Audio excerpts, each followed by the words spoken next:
Charlie lived his life as a warrior for truth and for freedom, every single day choosing to step into the arena armed with the Constitution, sparring through debate on the battlefield of ideas, fighting for the heart of our democratic republic and the unalienable rights endowed upon every one of us by our Creator.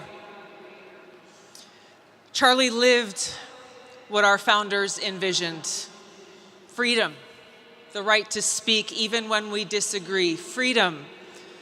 I may not agree with what you say, but I will fight to defend to the death with my very life your right to speak. Free speech is the foundation of our democratic republic. We must protect it at all costs, because without it, we'll be lost. Charlie knew this. He lived it. Charlie stood in the arena armed with superior arguments, with truth, reason, propelled and motivated by his love for God, his love for others, his love for our great nation. His words were his weapons.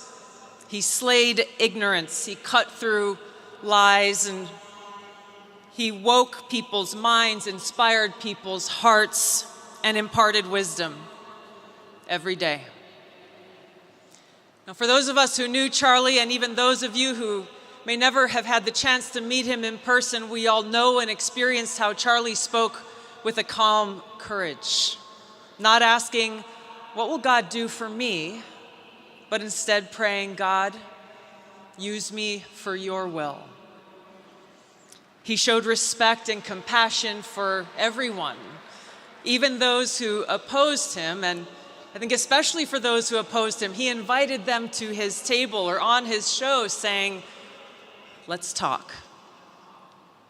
Sitting with Charlie here in Arizona at ASU last year, seeing and experiencing him in action was truly a sight to behold. Because in Charlie, he sincerely wanted people to know the truth. Because it's the truth that sets us free. It is the truth that keeps us free.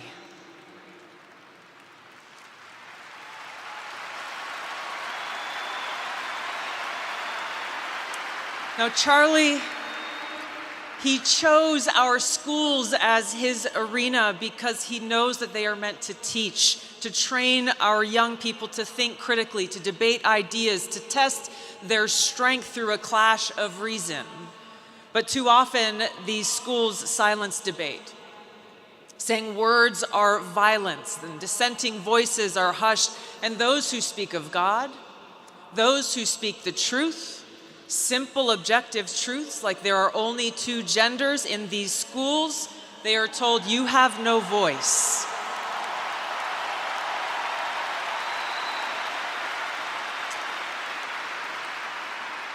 Charlie chose this arena to take these people head on, to challenge these institutions, these students and faculty, encouraging them to come, to speak honestly, bring your ideas, debate loudly, and think critically.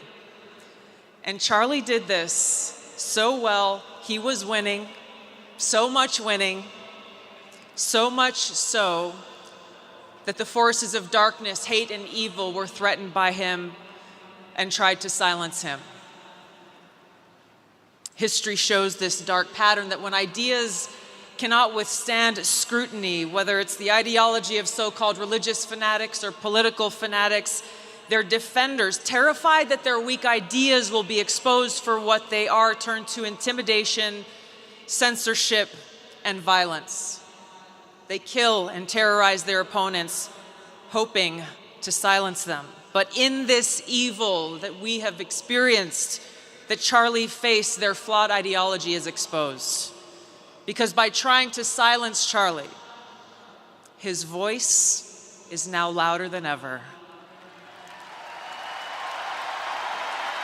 His message is more powerful and impactful than ever. The truths that he spoke have spread hundredfold. Charlie was fearless, but where did his fearlessness come from? The answer lies in Corinthians. Therefore, be always of good courage and know that while we are at home in the body, we are absent from the Lord. We are of good courage, I say, and prefer to be absent from the body and at home with the Lord. Therefore, we have as our ambition, whether at home or absent, to be pleasing to Him.